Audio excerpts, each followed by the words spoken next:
Good morning.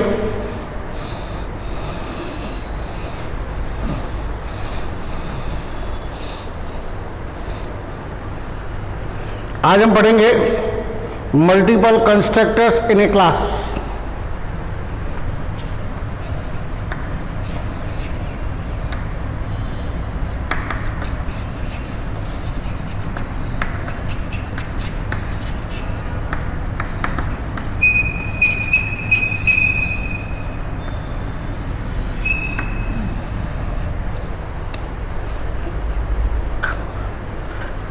कि एक particular class में हम चाहें तो मल्टीपल कंस्ट्रक्टर्स को लिख सकते हैं।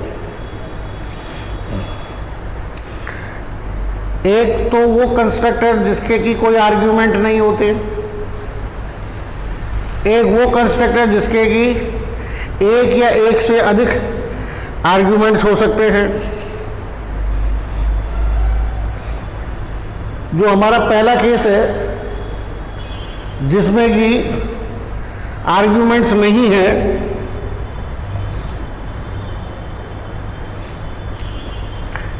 The constructor itself supplies the data values and no values are passed by the calling program. Obvious सी बात है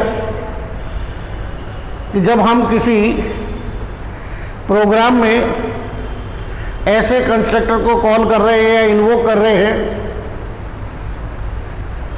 जिसके कोई पैरामीटर ही नहीं है, तो इसका मतलब we are not sending any data to the constructor. तो कंस्ट्रक्टर स्वयं अपने से वैल्यू असाइन करने का काम करता है या इनिशियलाइज करने का काम करता है। सेकंड केस में अगर कॉलिंग प्रोग्राम कंस्ट्रक्टर को बुलाता है और वैल्यूज भेजता है, डेटा सेंड करता है, तो वो निश्चित रूप से कंस्ट्रक्टर जो होगा वो कैसा होगा, नंबर ऑफ पैरामीटर्स के साथ में होगा। तो वो नंबर ऑफ पैरामीटर्स उन भेजी गई डेटा को या भेजे गए वैल्यूज़ को रिसीव करेगा और फिर उन वैल्यूज़ के साथ क्लास के डेटा मेंबर को वैल्यू असाइन करवाएगा। C++ हमें दोनों प्रकार के कंस्ट्रक्टर्स को यूज़ करने की परमिशन देती है।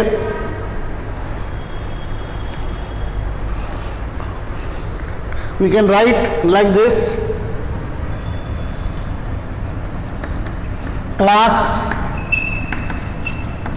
क्लास का नाम integer, brace open, INTM, n, public integer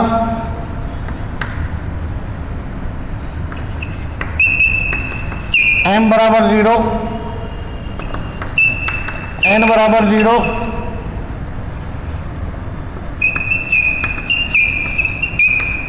integer INTA INTB, brace open m बराबर a, n बराबर b,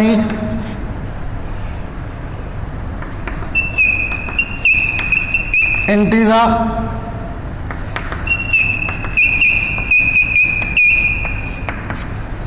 %i,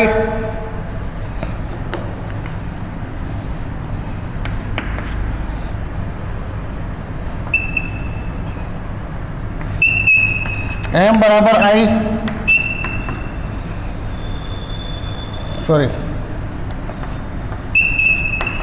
और n बराबर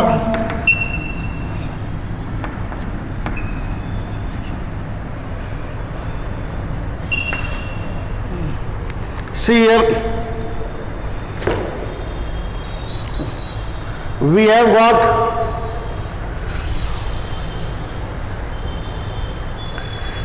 थ्री कंस्ट्रक्टर्स। ये पहला है,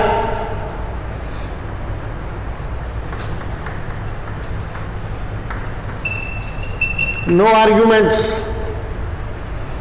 ये स्वयं क्या कर रहा है, m की वैल्यू को 0 और n की वैल्यू को 0 असाइन कर रहा है। ये हमारा दूसरा constructor,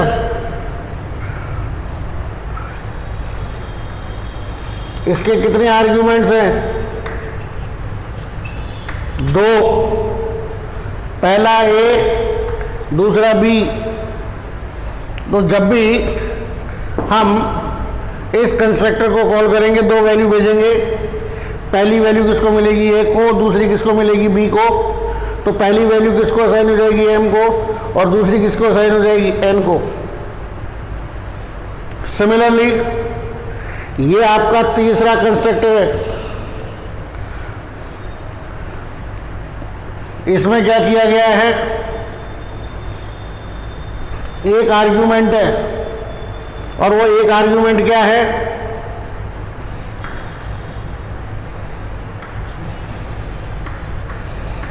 object of integer class, बल्कि आप कहेंगे रेफरेंस ऑफ ऑब्जेक्ट, क्योंकि यहां पे क्या लगाया हुआ है अपन ने?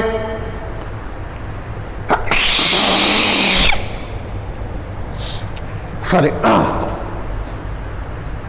एम्परसेंड लगाया हुआ है। तो जब भी हम इस फंक्शन को इन्वोक करेंगे, कंस्ट्रक्टर को इन्वोक करेंगे, तो हमें क्या करना पड़ेगा? एक इंटीजर क्लास के ऑब्जेक्ट को वहां से ट्रांसफर करना पड़ेगा। तो जब हम ट्रांसफर करेंगे, तो ये क्या है? उसका रेफरेंस वेरिएबल है। तो बेसिकली अपन उसके रेफरेंस के जरिए उस ऑब्जेक्ट की एम की वैल्यू किसको असाइन कर देंगे? इस एम को। और ऑब्जेक्ट की वैल्यू की, ऑब्जेक्ट के एन की वैल्यू किसको असाइन कर देंगे? एन को। तो ये एम और एन कौन से होंगे? ये एम और एन उस ऑब्जेक्ट के होंगे जो ऑब्जेक्ट क्रिएट किया जा रहा है। For example,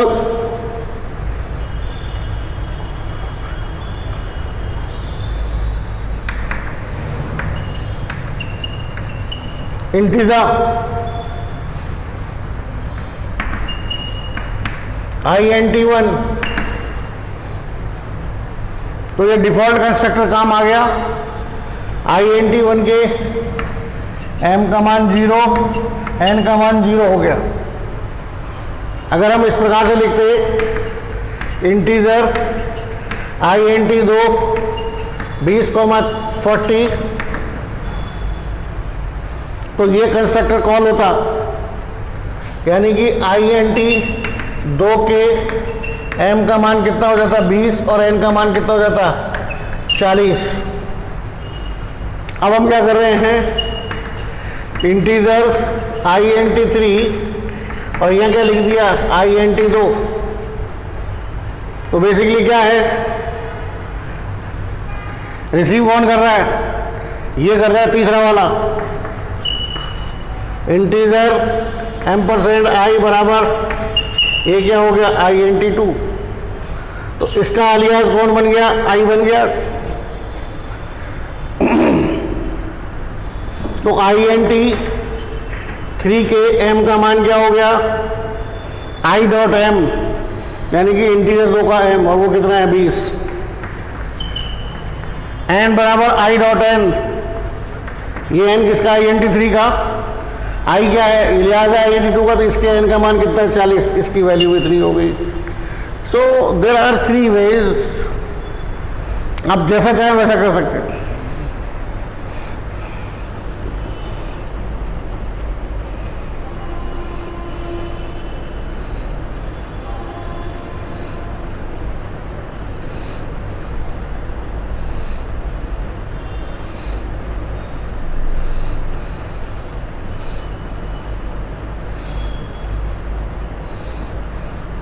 Similarly, when more than one constructor function is defined in a class, we say that the constructor is overloaded. Overloading की डेफिनेशन यही थी कि अगर हमने किसी एक फंक्शन को एक ही नाम से कई बार डिफाइन किया है, ऑब्वियस सी बात है, जब हर बार हम उस फंक्शन को डिफाइन करेंगे तो उसका कोड अलग होगा, इसका कोड अलग है, इसका कोड अलग है, इसका कोड अलग है, ठीक है। हाँ, ये बात अलग है कि इनकी नेचर सेम है। नेचर का मतलब इन तीनों का जो प्राइमरी टास्क है वो ये है कि ये अपने क्लास के डेटा मेंबर्स को वैल्यू इनिशियलाइज करने का काम कर रहे हैं। क्लियर? तो इस चीज को हम क्या कहते हैं? ओवरलोडिंग भी कहते हैं कि एक ही चीज बार बार रिपीट हो रही हो डिफरेंट कोड के साथ, तो उसे हम उस पर्टिकुलर फंक्शन की ओवरलोडिंग कहते हैं।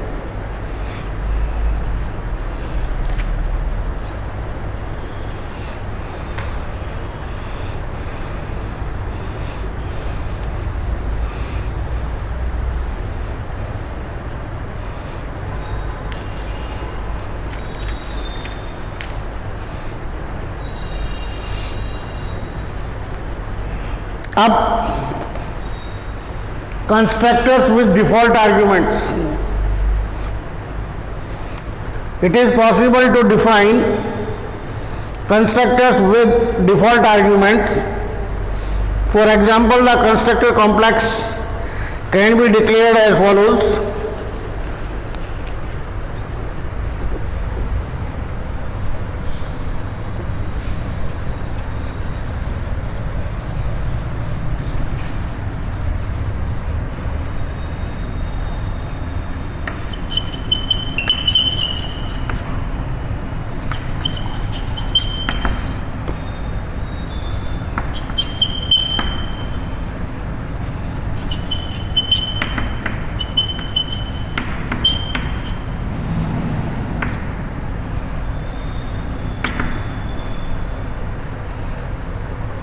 देखिए यहां पे अपन ने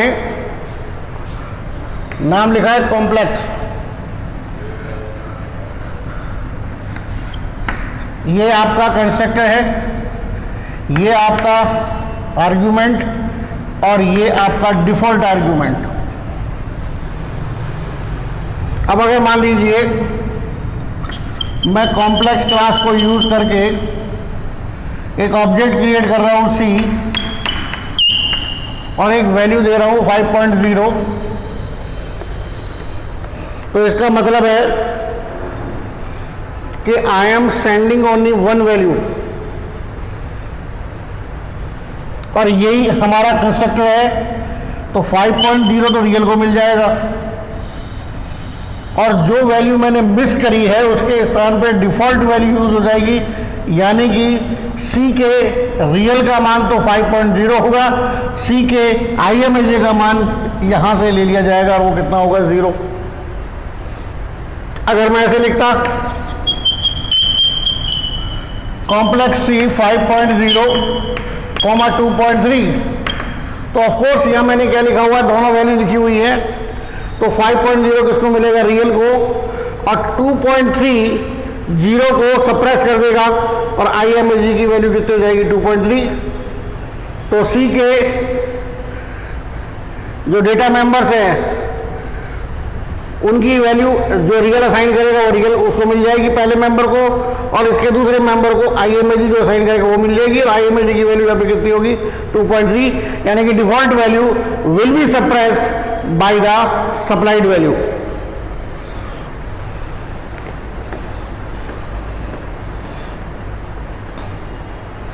It is important to distinguish between the default constructor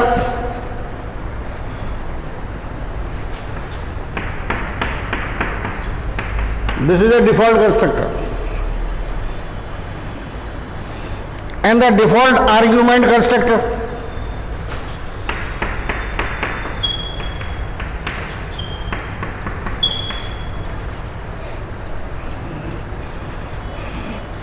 यहां पे एक आर्ग्यूमेंट है, वो डिफॉल्ट आर्ग्यूमेंट है। The default argument constructor can be called with either one argument और नो आर्ग्यूमेंट। यानी कि अगर हमने डिफॉल्ट आर्ग्यूमेंट के साथ में कंस्ट्रक्टर को लिखा है तो it is our liberty to invoke this constructor by sending one value और not sending a single value. एक के साथ भेजो तो ये कॉल होगा, नहीं भेजोगे तो भी ये कॉल हो सकता है, क्योंकि जरूरी नहीं है भेजे हम वैल्यू।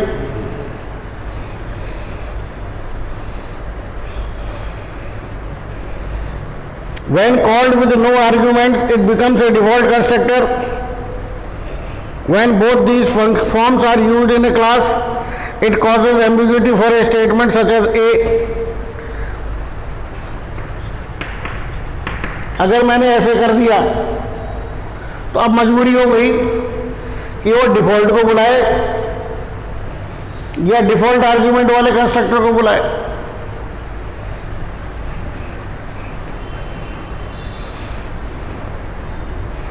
इसलिए ज़रूरी है कि हम डिफ़ॉल्ट कंस्ट्रक्टर जैसी स्थिति पैदा नहीं करें। कम से कम डिफ़ॉल्ट आर्ग्यूमेंट हम उस जगह लें जहां पे कम से कम 2 आर्ग्यूमेंट हो। Now coming to the next topic, dynamic initialisation of objects. ये तो था हमारा स्टैटिक वे ऑफ इनिशियलाइजेशन।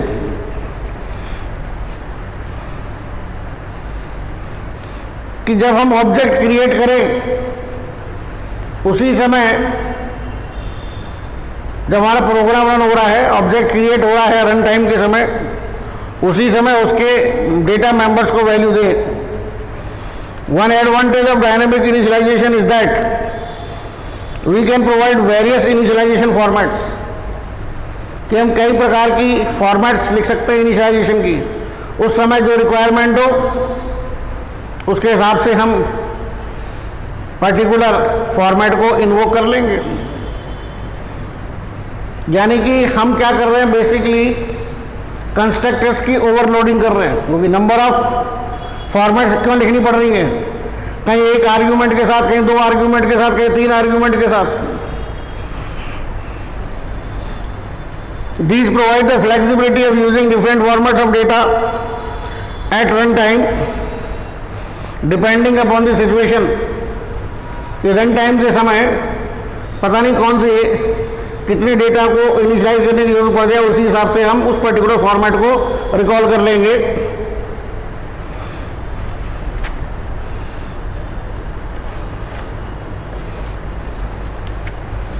जैसे कि हम बैंकिंग के एग्जांपल लेते हैं,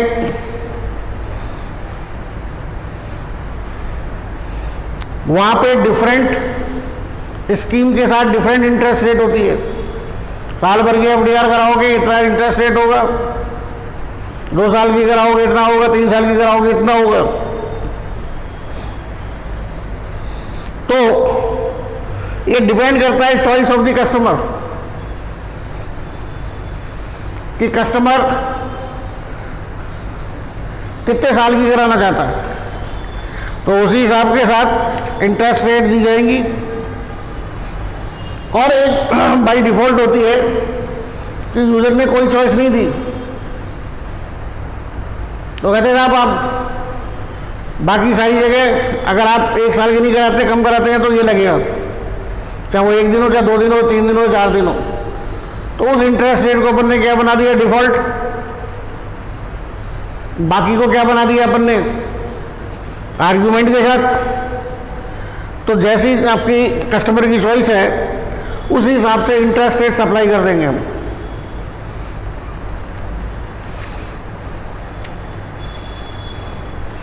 अब इसके बाद आता है कॉपी कंस्ट्रक्टर। कॉपी कंस्ट्रक्टर का मतलब एक ऑब्जेक्ट की कॉपी दूसरे ऑब्जेक्ट में। कि आपने मान लीजिए एक ऑब्जेक्ट क्रिएट कर लिया, जैसे यहाँ क्रिएट किया था INT2। हम ऐसा तो लिख नहीं सकते कि INT1 बराबर INT2।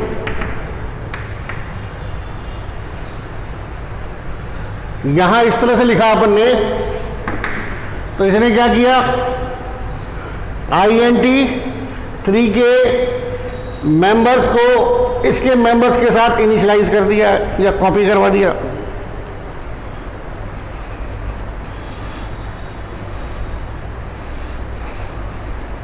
लेकिन अगर हम इस तरह से लिखेंगे int1 और int2 तो ये कॉपी कंस्ट्रक्टर को इन्वोक नहीं करेगा, ये तरीका जो लिखा होगा ये इन्वोक कर देगा।